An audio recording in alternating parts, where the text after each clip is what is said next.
36장 대불정경 17번째에서 20번째 안거. 아무래도 기록이 이제 초반에 상세하고 그다음에 마지막에 상세하고 열반경이 따로 있죠. 이게 중간은 조금 그렇다. 이렇게 앞뒤만큼 상세하지는 않다. 그러다 보니까 이렇게 그냥 묶어서 한 장으로 편집을 한 것 같습니다. 부처님은 알라위시에서 16번째 안거를 보낸 뒤 적절한 과정을 거쳐 라자가하 시에 도착했다. 마가다국에 또 가셨습니다. 그리고 그곳 웰로아나 승원에서 중림정사에서 17번째 안거에 들어갔다.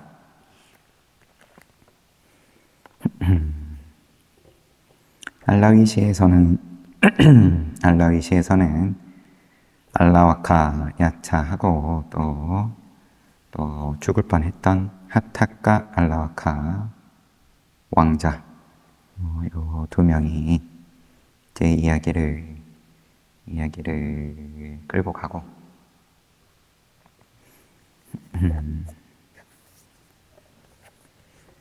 웰로아나에서의 17번째 안거 접대부 시리마 이야기.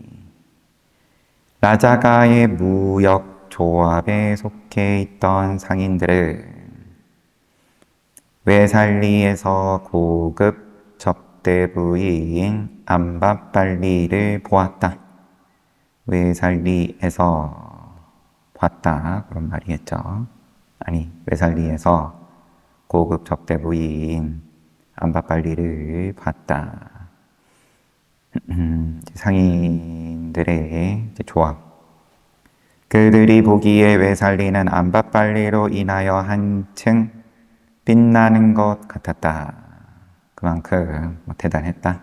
도시가 이 암바빨리 덕분에 더 대단하게 보일 만큼이었다. 그래서 그들은 빈비사라 왕이 라자가로 돌아오자 자신들의 도시에도 그런 고급 접대부가 있었으면 하는 바람을 왕에게 전했다. 마가다국 빈비사라 왕한테 우리도 이런 걸 갖춥시다. 왕을 흔쾌히 그렇게 하도록 허락했다. 이에 그들은 아주 예쁜 살라와티라는 여인을 접대부로 임명했고 그녀는 적절한 의식을 거쳐 왕에게 고급 접대부임을 정식으로 인정받았다. 그녀와 하룻밤을 보내는 값은 100냥이었다. 뭔가 이제 국가 공인이에요. 그러다가 살라와티가 아들을 낳게 되었다. 낳자마자 버려진 그 아이는 아바야 왕자에게 입양되었고 지와카라고 불렸다. 지와카는 여기도 까마귀가 엄마가 버렸는데 살라와티가 자기 일 때문에 버린 건데 그런데 이제 까마귀가 덮어서 있길래 아바야 왕자가 기이하게 생각하고 가가지고 봤더니만 살아있다. 그런 뜻에서 이름을 지어줬다. 앞에 누구하고 비슷하죠? 아니면은 두 이야기가 섞인 걸 수도 있을 테고 여기서는 까마귀 이야기는 없이 그냥 아바야 왕자에게 입양되었다. 지와카는 자란 후에 타카실라로 갔고 그곳에 유명한 스승 밑에서 의학을 배웠다. 유학 갔어요. 그는 결국 의사 지와카로 알려지게 되었고 지금도 그의 명성은 매우 높다. 지금도 포인트가 이 민군 사야도 스님의 말인지 부처님 일대기에서 큰 역할을 하죠. 얼마 후 살라와띠는 딸을 낳았다. 딸은 엄마의 직업을 이어받을 수 있었으므로 살라와띠가 또 낳았어요. 자식을. 이건 처음입니다. 제가 보는 게. 딸은 엄마의 직업을 이어받을 수 있었으므로 지와과의 경우와 달리 아이를 버리지 않았다. 엄마 밑에서 자랄 수 있었다. 그 아이가 바로 시리마였다. 시리마.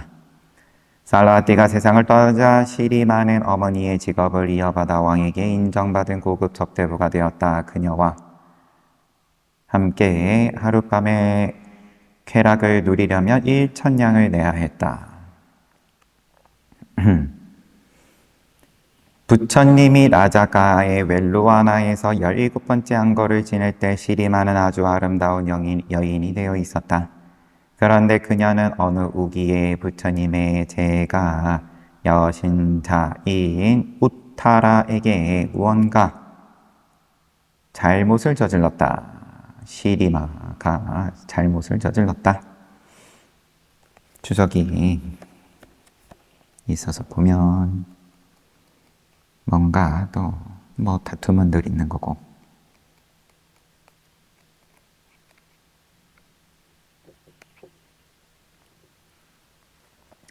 내용이 좀 있어요.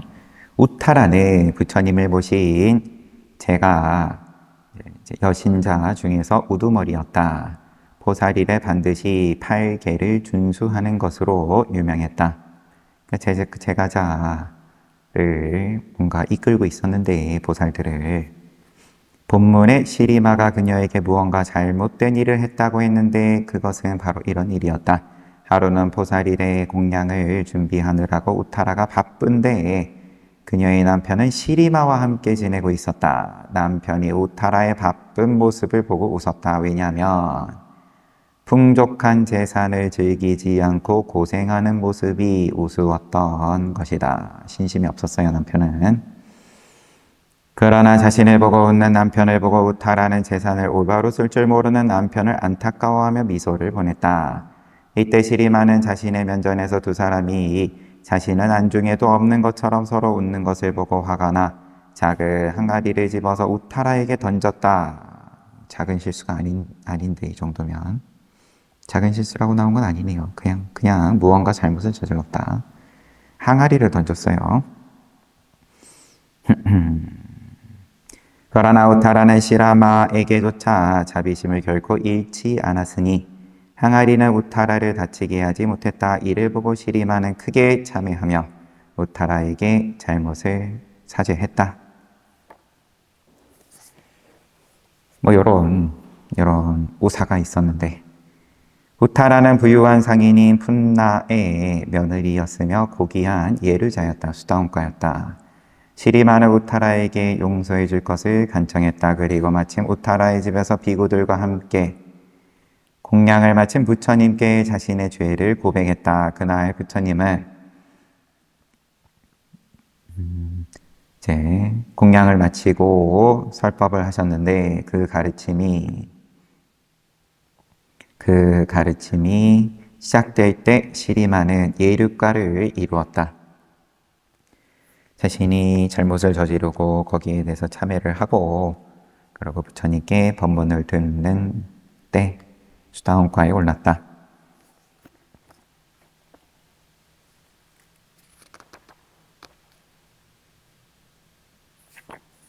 예류가를 이룬 다음 날 시리마는 부처님과 비구 승단을 초대하여 공양을 성대히 베풀었다.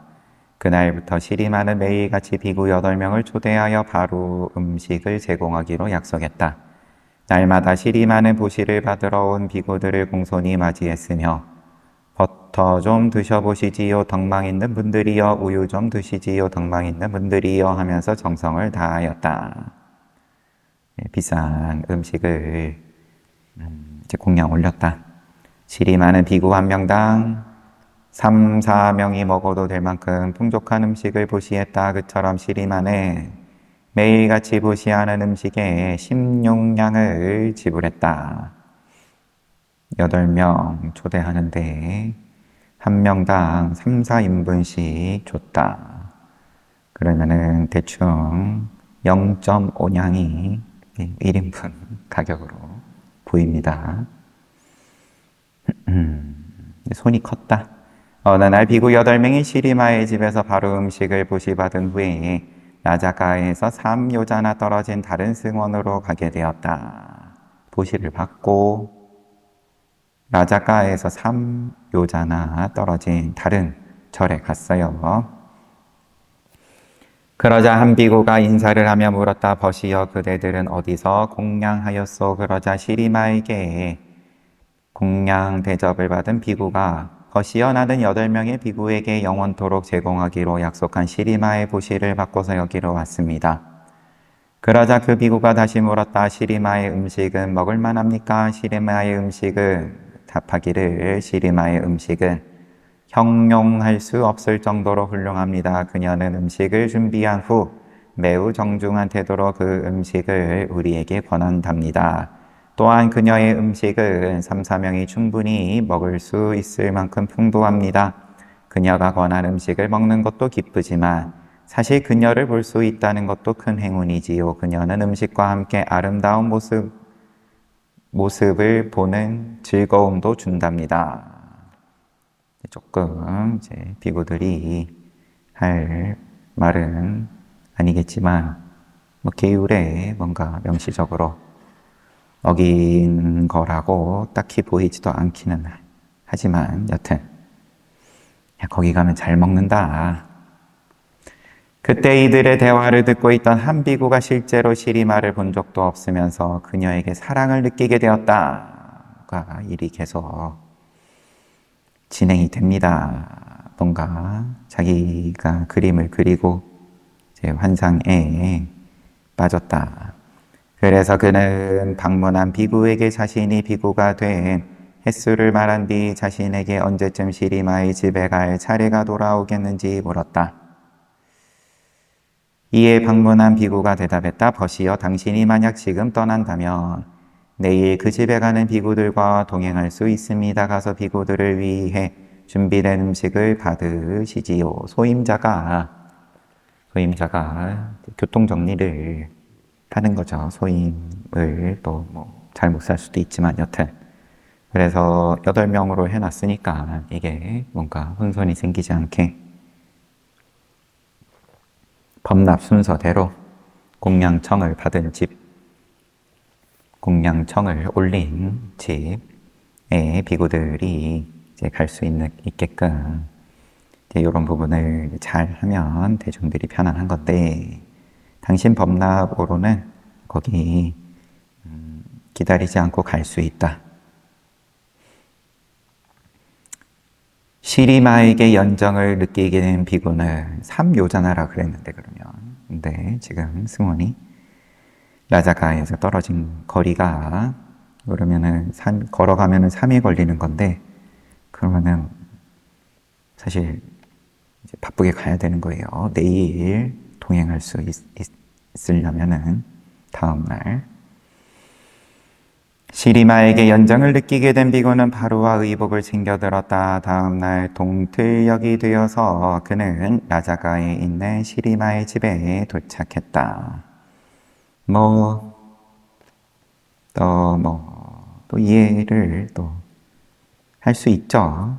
나라에서 이렇게 뽑힌 입장이고 자기 어머니는 100냥인데 본인은 1000냥이면 뭔가 좀 특별했다라는 얘기니까 그러면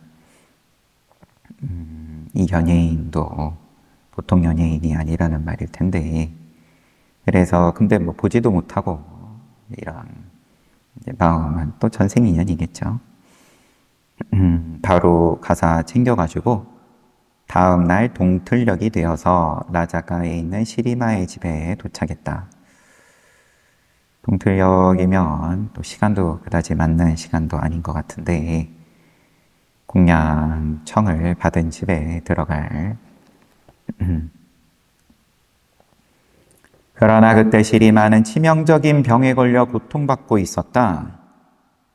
또 공양을 올리는 시리마는 나가서 창문 좀 닫아주세요. 그래서 치장도 하지 못한 채 침대에 누워 있을 수밖에 없었다. 손님 맞이할 상황이 아니었다. 이윽고 비구들이 오자 시녀들이 시리마에게 그 사실을 알렸다. 그러나 그녀는 병이 심한 나머지 비구들에게 자리를 권하고 바로 그릇을 받는 등의 일을 할 수가 없었다. 평상시처럼 손님 접대를 할 수가 없었다. 그래서 누운 채로 시종들에게 비구들의 그릇을 받아라 그분들에게 앉으시도록 권한 뒤 쌀을 갈아 만든 죽을 권하여라. 그리고 과자를 권하고 식사 시간이 되면 바로 가득 음식을 담아 드리도록 하여라. 이에 시녀들은 비구들을 집 안으로 안내한 뒤 우선 쌀죽과 과자를 대접했다. 그리고 공양 시간이 되자 바로 가득히 쌀밥과 반찬으로 채웠다. 이제 도리를 다 했어요. 일을 마친 시녀들은 시리마에게 가서 분부대로 시행하였음을 알렸다. 그러자 시리마가 말했다. 나를 부척해다오 덕망인 등 분들께로 가자. 그분들께 나의 존경하는 마음을 표현하고 싶구나. 아픈 몸을 이끌고 그래도 얼굴은 비춰야겠다. 그래서 시녀들은 시리마를 부축하여 비구들에게 갔다. 시리마는 부들부들 떨면서도 비구들에게 정성을 다하여 이해를 표했다. 시리마를 짝사랑하던 비구는 병색이 완연한 시리마를 보고 생각했다. 그녀는 병에 걸렸는데도 이처럼 아름답다. 그러니 건강했을 때 온갖 치장을 다한 모습은 얼마나 아름다웠겠는가. 그러자 수천만 년이나 수행했음에도 그에게는 거친 애욕의 마음이 일어났다. 보니까 더 뭔가 커졌다. 생각만으로 마음이 움직여가지고 탁발하러 왔는데 아픈 모습을 봤는데도 더 커졌다. 그러자 그 비구는 인사불성이 되어 공양을 할 수가 없었다. 생각이 온통 그렇게 됐다. 그는 음식이 들어있는 그릇을 사원으로 가져가 덮어놓은 후 밀쳐두었다. 밥도 못 먹고 그러거나 옷으로 몸을 덮고는 누워버렸다. 아무도 그에게 먹을 것을 권할 수조차 없었다. 그날 저녁 시리마는 유명을 달리했다. 마지막까지 그래도 공양을 잘 올리고 그러고 또 이제 손님 맞이도 잘 하고 그러고는 세상을 떠났어요. 시리마는. 빈비사라 왕은 이 소식을 부처님께 전했다. 수승하신 부처님 의사 지왁가의 누이 동생인 시리마가 죽었습니다. 그러자 부처님의 왕에게 다음과 같이 요청했다. 아직 시리마의 시신을 화장하지 마시오. 그녀의 시신을 묘지 뒤쪽에 안치하고 까마귀, 개, 여우들이 가까이 오지 못하도록 보호해 주시오. 왕은 부처님이 시키는 대로 했다. 그렇게 사흘이 지났다. 나흘째가 되자 시리마의 몸은 부패하여 부풀어 올랐다. 시리마의 몸속 9군데의 구멍에서는 셀 수 없이 많은 벌레들이 기어나왔다. 그녀의 몸은 형체를 알아볼 수 없을 만큼 무너져 마치 끓는 솥처럼 부글거렸다. 빈비사라 왕은 라자가의 모든 도시에 사신을 보내 이런 명령을 전달했다. 부처님의 뜻에 부합을 하는 거죠. 어린아이를 제외한 모든 백성들은 묘지로 와서 시리마의 모습을 보도록 하라. 이 명령을 어기는 자에게는 벌로 8냥을 내게끔 하겠다. 다 봐라. 이렇게 된 거예요. 지금으로 치면 인터넷에 올린 겁니다. 가장 아름다운 모습으로 유명했겠죠, 당연히. 몸값이 그럴 정도면. 그런데 이제 죽고 나니까 또 몸의 변화에 대해서 다 봐라. 온 백성들에게 이제 크게 공부를 시켜줘요. 왕은 또한 부처님에게도 시리마의 모습을 볼 것을 청했다. 부처님께 보라고 청했어요. 그러자 부처님은 비구들에게 말했다. 자, 같이 가서 시리마의 시신을 보도록 하자. 그때 열정에 들떠 그 누구의 충고도 듣지 않고 곱기마저 끊고 있던 젊은 비구는 여전히 누워만 있었다. 나흘 전에 받았던 음식도 모두 상하고 말았다. 시리마에게 공양 받았던 음식도 옆으로 제쳐두고 먹지도 않고 그렇다고 버리지도 않았네요. 그럴 경황도 없었다. 음식을 담았던 그릇 또한 더러워졌다. 그때 한 친절한 비구가 그에게 말했다. 보시오, 부처님께서는 시리마의 마지막 모습을 보러 가시려고 합니다. 곧 죽을 것만 같던 젊은 비구는 시리마라는 이름을 듣더니 자리에서 벌떡 일어났다. 뭐라고 하셨습니까? 보시오. 그 친절한 비구가 다시 말했다. 부처님께서 시리마를 보러 가실 것입니다. 같이 가겠습니까? 예, 같이 가겠습니다. 그리고는 상한 음식을 버리고 그릇을 씻어서 바랑에 넣고는 다른 비구들을 따라 나섰다. 기운이 다시 났어요. 부처님은 비구들에게 둘러싸인 채 무덤 안쪽에 서 있었다. 그곳에는 비구니들도 있었고 왕족들과 남녀 제가자들도 있었다.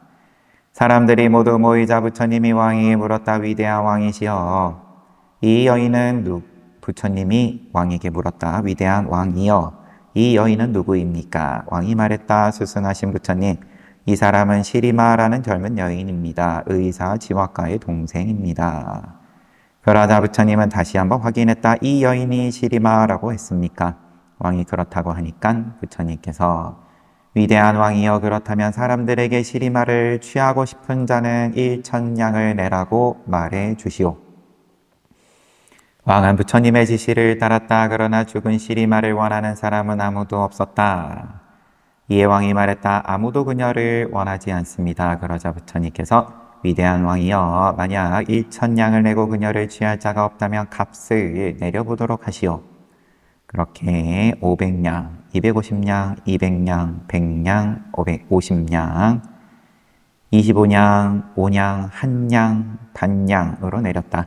그럼에도 아무도 시리마를 원하지 않자 결국에는 군자씨, 열매 이름이겠죠? 군자씨 한 톨까지 그 값을 내렸다. 그러나 아무도 그녀의 몸을 탐하는 이가 없었다. 급기야는 돈을 낼 필요 없이 거저 그녀를 취하라고 해도 아무도 원하는 자가 없었다. 왕이 스승하신 부처님 거저 준다 해도 아무도 그녀를 원하지 않습니다. 그러자 부처님은 다음과 같이 법을 설하셨다. 비구들이여, 나의 사랑하는 아들들이여, 많은 사람들이 흠모했던 이 여인 시리마를 보는가? 라자가하시에서 이 여인과 하룻밤을 즐기려면 많은 돈을 내야만 했느니라. 그런데 지금은 거저 가져가라 해도 아무도 취하지 않는구나. 전에는 그렇게도 칭송받던 아름다움이 지금은 형체를 알아볼 수조차 없다. 비구들이여, 지혜의 눈으로 신체적인 모습은 언제나 견딜 수 없는 고통이라는 것을 잘 보아라. 지혜의 눈으로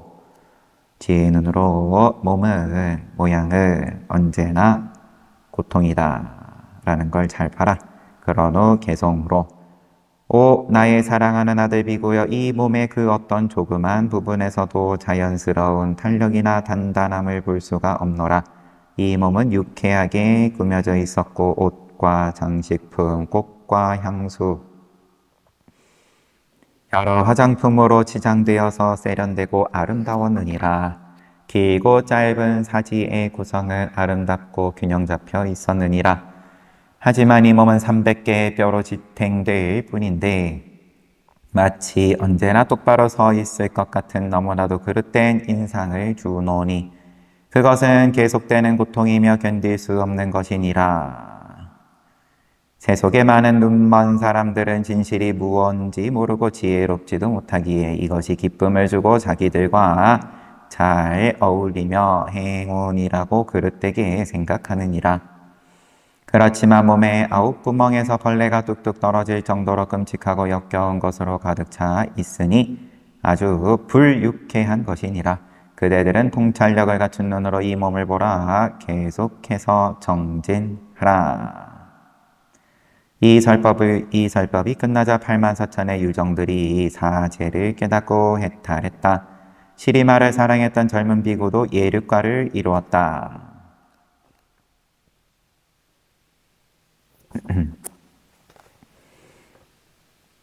시리마의 이야기와 관련해서 수타니파타의 주석서 제1권 안에 있는 우라가와카의 위자야 수타에는 매우 재미있는 내용이 다음처럼 소개되어 있다. 매우 재미있다. 처음 나온 표현인 것 같습니다. 대불전경에서는 얼마나 재밌길래. 그 젊은 비구가 굶고 있을 때 이제 이런 이야기가 이제 여러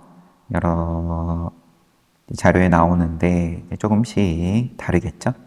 근데 요 오라와카의 위자야 수타의 버전은 뭔가 재밌다. 그 젊은 비구가 굶고 있을 때 시라마는 죽어서 다시 야마 천상에 있는 순마야 천왕의 첫째 왕비가 되었다. 부처님이 비구들과 그 젊은 비구를 이끌고 시리마의 시신을 보러 묘지로 갔을 때 왕은 물론 시민들도 그 자리에 와 있었다. 빈비사라 왕은 부처님의 의견에 따라 시리마의 시신을 화장하지 않고 그대로 놓아두었다. 그때 묘지에 모인 시민들은 이렇게 쑥덕거렸다. 예전에는 1,000냥을 낸다 해도 시리마를 보기가 쉽지 않았는데 예약이 꽉 차 있었는데 이제는 심지어 군자씨 한 톨만 내라는데도 아무도 보려 하지 않는다. 천상의 왕비로 다시 태어난 시리마는 500대의 천상마차를 거느리고 그 묘지로 왔다. 자기도 자기 보러 왔어요. 부처님은 그 자리에 모인 비구들과 제가자들에게 위자야수타를 설해 주었다. 그리고 그 젊은 비구에게는 이제 파서 치타캅탐 빈방으로 시작되는 개성을 설했는데 이것이 바로 담마파다에 나와 있는 것이다.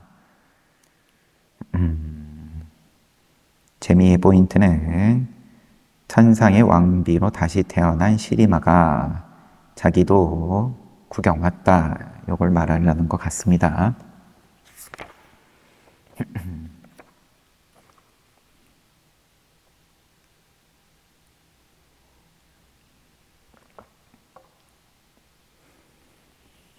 위자야 수타를 설하다 하면서 이어집니다. 어휴. 상세하게 이어져요.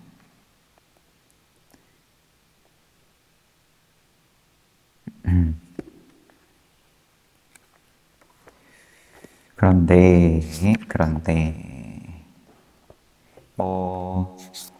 이런 내용들이 아마도 이제 이렇게 널리 소개가 되지 않는 이유는 짐작은 가능하죠. 너무 적나라한 부분도 있을 테고 어쩌면 부처님께서 왜 화장을 하지 말라고 그러고 또 왕이 모든 백성들이 와서 시신을 구경하라고 하는 거에 대해서 윤리적으로 또 시비를 할 수도 있을 테니까 그런 거는 좀 걷어내고 당연히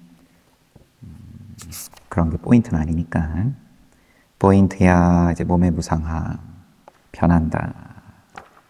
변하는데 이제 아름답지 않는 방향으로 변한다.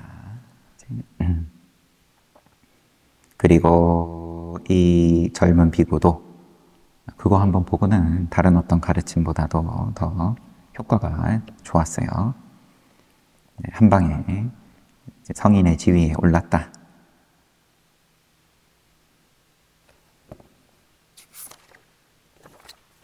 위자야 수타를 설하다.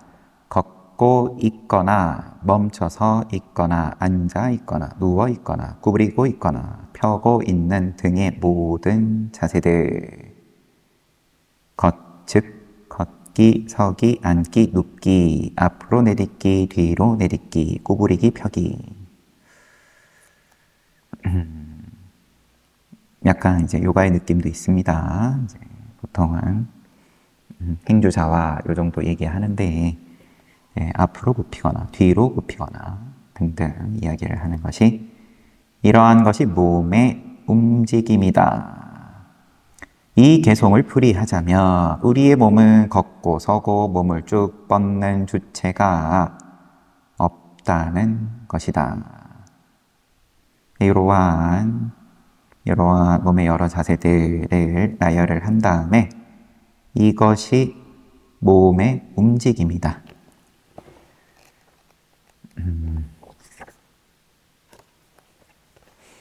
그리고 이 개송을 민군 사여도께서 풀이를 한 것이 여기에 주체가 없다는 거다. 우리의 몸에는 주체가 없다. 몸의 움직임과 관련한 진실은 다음과 같다. 1번부터 걷거나 서거나 앉거나 눕고자 하는 것은 마음이다. 괄호하고 의식이다. 의식이다. 식.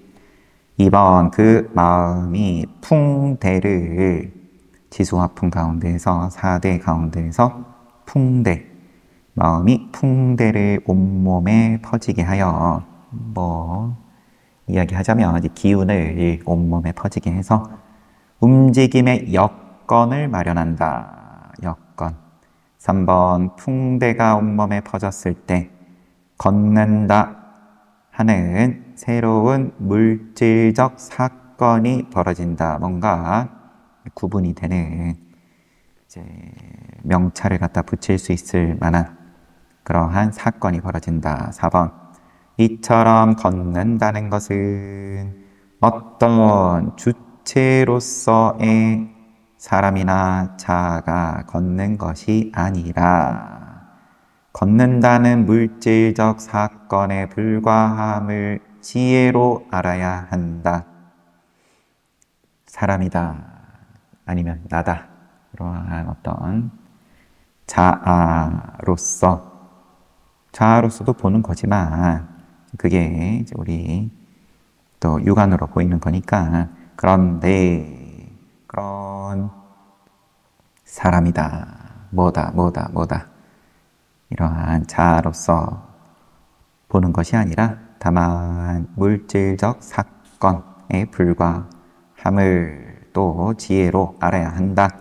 5번 선다는 것 또한 어떤 주체적인 사람이나 자아가 서는 것이 아니라 선다 하는 물질적 사건에 불과함을 지혜로 알아야 한다.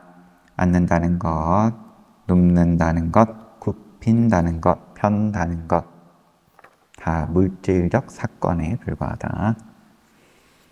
마음이 걷고자 할 때는 마음에 의해 조절된 풍대가 온몸에 퍼진다. 풍대로 가득 찼기 때문에 원했던 방향으로 성큼 걷는 몸의 동작이 나타난다. 이것이 요구된 다른 장소로 연속적으로 걷는 동작. 풀어서 썼어요. 걷는다에 대해서 이 지점에서 저쪽 지점으로 다른 장소로 연속적으로 걷는 동작이라는 특수한 물리적 형태로서 바로 걷는 것이다. 그리고 이렇게 걷는 동작의 연속을 세간의 어법으로 가고 있다. 세간의 어법 내지는 생각의 방식으로 가고 있다고 한다. 이게 또 단어 하나일 텐데 이제 한국어로는 또 이렇게 정밀하게 구분이 안 돼 있으니까 그냥 가고 있다 이렇게 번역을 한 걸로 보입니다. 마찬가지로 마음이 서 있고자 할 때 마음에 의해 조절된 풍대가 온몸에 퍼진다. 풍대로 가득 찼기 때문에 몸을 수직으로 일으키는 동작이라는 특수한 물리적 형태가 있게 되니 바로 서는 것이다. 서는 것이다. 물리적 형태로서. 식에서 풍대를 온몸에 주입을 하고 퍼뜨리고 온몸에 퍼지면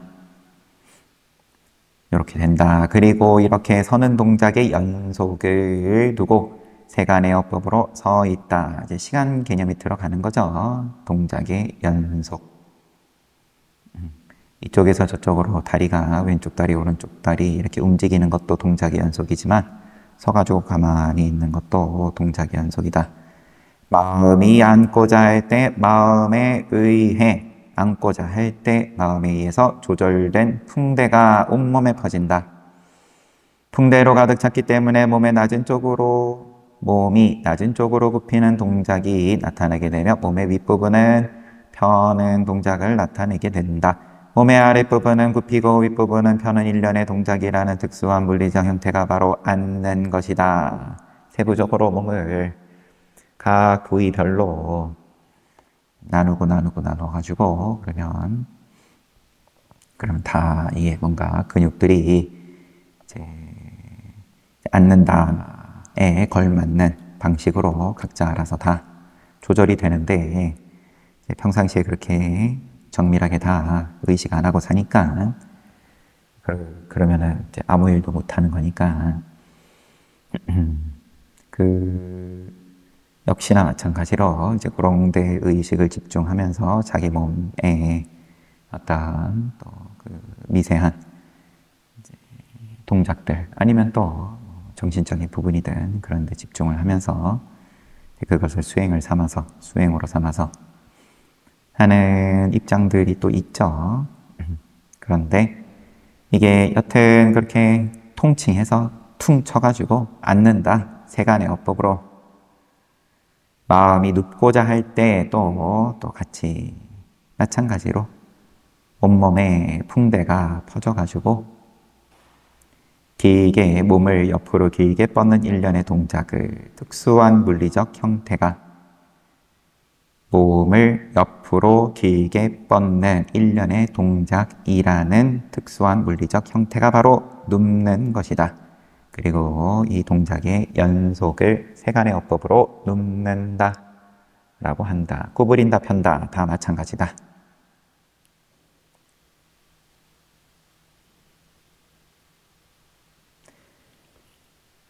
말하자면 그런 개별적 동작이라는 특수한 물리적 형태가 있을 뿐이다. 따라서 이 몸에는 개별적 주체도 실체도 영혼도 없이 그냥 풍대가 주입된 거에 따라서 걷고 서고 앉고 누우며 구부리거나 펴는 것이다. 어떤 개별적 주체도 실체도 영혼도 없이 걷는 것, 서 있는 것, 누워 있는 것, 굽히거나 펴는 등의 동작이 일어난다. 주체, 실체, 아니면 영혼도 모두 거기에는 갖다 붙일 수가 없다. 그냥 기계다, 기계.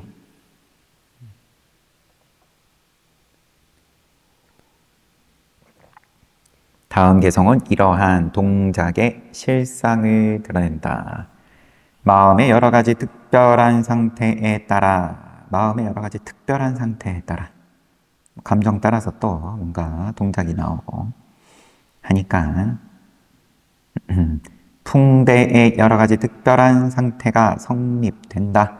풍대의 여러 가지 특별한 상태에 따라 여러 가지 특별한 형태의 몸의 움직임이 일어난다. 뭔가 특별하고 특별하지 않고 스페셜하다 그런 특별함이 아니라 여기서의 번역은 제가 봤을 때는 각 상태마다 다 거기에 걸맞는 특정. 자판기에서 콜라 누르면 이제 콜라라는 특별한 버튼을 누르면 그런 캔콜라 그런 특별한 음료가 나오는 거고 커피 누르면 커피라는 특별한 버튼 누르면 특별한 커피 음료가 나오는 거고 이제 그 정도로 보면 됩니다. 이 첫 번째 개송에서 부처님은 삼법인 곧 무상고 무아의 특징을 가르쳤다. 첫 번째 개송 방금 본 여러 가지 각각의 상태에 따라서 풍대가 또 거기에 맞게 성립이 되고 그 풍대의 상태에 따라서 몸의 움직임이 일어난다. 이게 무상고무하다. 여기에 무하니까 무하다. 걷거나 서 있거나 앉아 있거나 누워 있는 이 네 가지 자세 중에서 어떠한 자세를 오랫동안 유지한다는 것은 고통스러운 일이며 또한 쉽지 않은 일이다. 그러한 고통과 어려움을 없애기 위해서 우리는 자세를 바꾼다. 그처럼 괴로움을 자세로 가릴 수 있으니 곧 고통스러운 특징이 나타나지 않도록 하기 위해서 다른 자세를 수단으로 하여 그 고통을 피하는 것이다. 그래서 현자는 품이 있는 자세가 이것도 이제 한 단어인데 괴로움을 덮는다고 말했다. 이렇게 부처님은 이 세 구절을 통해서 이렇게 우리가 하나씩 본 게 세 구절입니까? 조금 애매해요. 마음의 상태에 따라서 풍대의 상태가 일어나고 풍대의 상태에 따라서 몸의 움직임이 여러 가지 형태로 일어난다. 두 구절로 봐야 되는 건지 여튼 자세를 바꿈으로써 괴로움을 감출 수 있음을 가르쳤다. 한 자세를 다른 자세로 바꾸는 것은 몸이 느끼는 고통 때문이다. 원인에 해당하는 몸의 고통, 즉 괴로움이라는 특징은 앞서 말한 자세를 바꿈이라는 결과를 통해 알게 된다.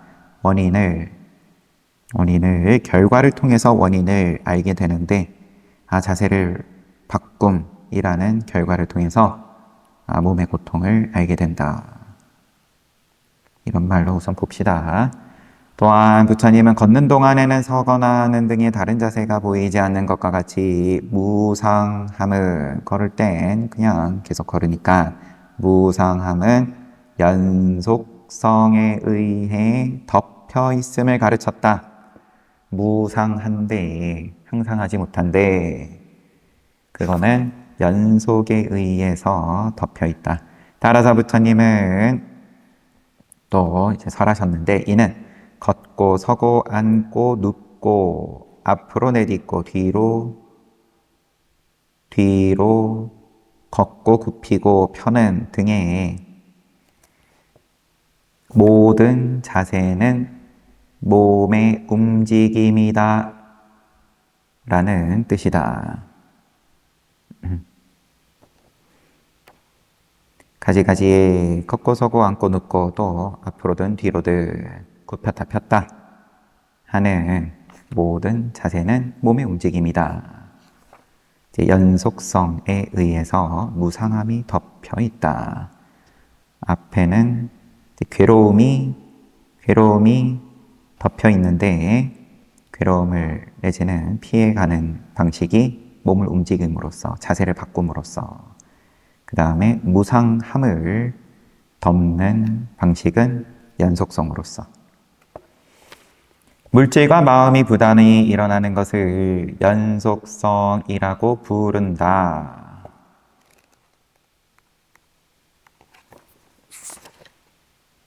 일반적으로 상속이라고 번역함, 상속. 연속성. 쉬지 않고 물질과 마음이 늘 일어나는 거고 이 물질과 마음이 부단히 일어나는 연속성 때문에 상속 때문에 우리는 물질과 마음이 활동하지 않거나 없어지는 것, 즉 무상의 특징을 볼 수 없다. 억지로 생각을 뭔가 집중해서 끊는 것 같은 기분을 만들 수도 있지만 그건 그것대로 또 연속이다. 따라서 현자는 연속성이 무상을 덮는다고 말했다. 따라서 부처님이 설한 의미는 걷고 서고 앉고 눕고 앞으로 내딛고 뒤로 걷고 굽히고 펴는 등의 모든 자세는 바로 몸의 움직임이다는 뜻이다. 몸의 움직임이다. 몸에다가 따옴 펼쳐놨어요. 각 자세에 있어서 그 자세와 어울리는 마음과 물질의 쌓임이 부단히 일어난다. 몸의 자세에 따라서 거기에 어울리는 마음과 물질의 쌓임이 부단히 일어난다. 몸의 자세를 내가 어떻게 하냐에 따라서 또 그러면 마음이, 생각이, 감정이 또 이제 거기에 맞는 식으로 쌓인다. 그리고 자세를 바꿀 때 물질과 마음의 쌓임 또한 바뀌거나 사라진다. 그러므로 네 번째 곧 마지막 구절에서는 부처님은 연속성으로 무상의 특징이 덮여 있다는 것을 가르친 것이다. 위에서 말했듯 궁극적 실체의 입장에서는 걷고자 하거나 서고자 하거나 눕고자 하는 마음을 원인으로 마음에 의해 조절되는 풍대가 일어난다. 궁극적 실체의 입장에서는 내가 이제 마음을 내 생각에 따라서 풍대가 조절이 되고 그 풍대가 온몸에 퍼짐으로써 물질의 독특한 형태, 즉 걷거나 서거나 앉거나 눕는 등의 행동이 일어난다. 그런 행동들에 대해서 사람들은 사람이 걷는다, 사람이 선다, 사람이 앉는다, 사람이 눕는다, 사람이 한 걸음 앞으로 내딛는다, 사람이 한 걸음 뒤로 걷는다, 사람이 굽힌다, 사람이 뻗는다. 사람에는 뭐든 집어넣을 수 있겠죠. 라고 말하는 것이다. 그러나 궁극적 실체 입장에서 보면 그런 행동이 서로 결합된 원인에 의해서 존재하게 된 것처럼 이것은 독특한 형태의 물질이 단순히 일어난 것뿐이다. 몸의 물질과 마음 모두에 속해 있는 끊어있기가 여튼 몸의 물질과 마음 모두에 속해 있는 원인이 조화롭게 결합됨으로써 동기가 유발된 것처럼 걷거나 서는 등의 행동으로 나타나는 물질의 독특한 형태가 단순히 발생한 것이다. 걷거나 서는 등의 행동으로 나타나는 물질의 독특한 형태가 단순히 발생한 것이다. 이러한 지식을 깊게 갖추지 못한 유아론자들은 무아를 깨닫지 못한 입장에서는 영혼 자체가 걷고 서고 앉고 눕는다고 말한다. 반면 부처님은 모든 움직임들은 단지 그들 각각의 행동을 통해 나타나는 몸의 움직임이며 그런 행동은 그것과 어울려 함께 일어난 여러 원인들로 인해서 형성된 것임을 분명히 했다. 집합체에는 다음과 같은 네 종류가 있다부터는 다음에 보고 이게 지금 다시 어디에 나오는 내용이냐? 위자야 수타에 나오는 내용이다. 그리고 첫 번째 소개된 개성이 이런 걷고 서고 앉고 눕고 앞으로 뒤로 구부리고 펴고 모든 자세들 걷기, 서기, 앉기, 눕기, 앞으로 내딛기, 뒤로 내딛기, 구부리기, 펴기 등은 온몸의 움직임이다. 여기서 무상고무아를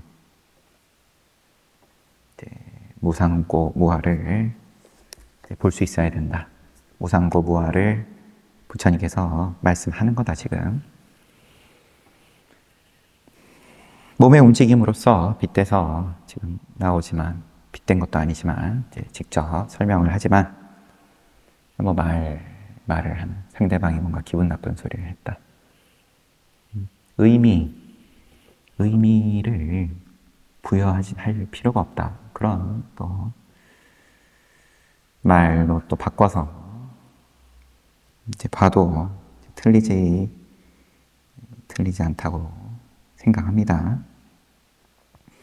이제 그냥 몸에 그냥 그때 맞춰서 동작일 뿐이고 거기에 인간도 갖다 붙일 필요도 없고 아무개 시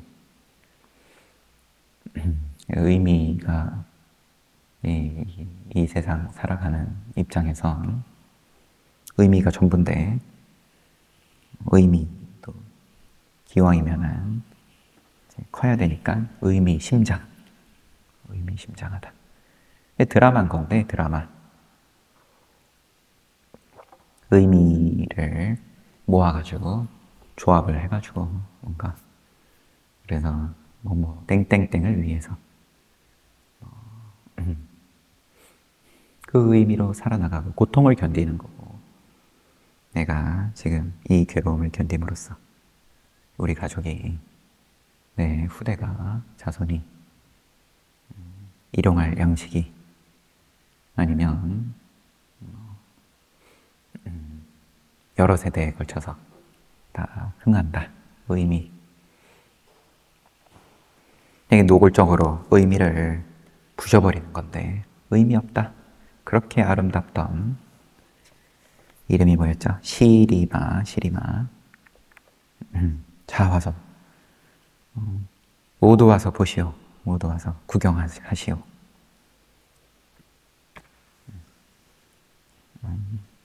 몸의 모든 구멍에서 벌레가 기어나오고 부풀어 올라가지고 끓는 것처럼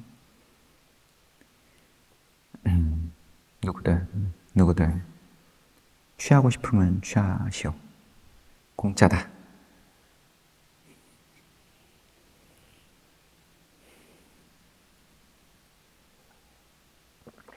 관건은 이제 견딜 수 있냐 이거죠, 내가.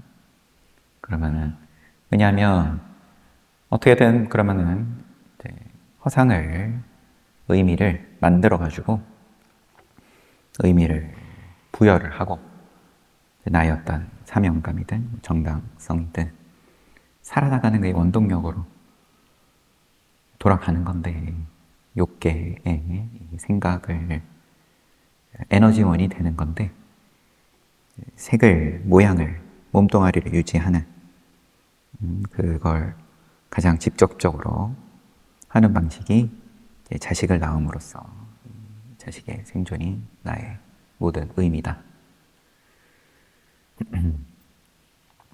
그러면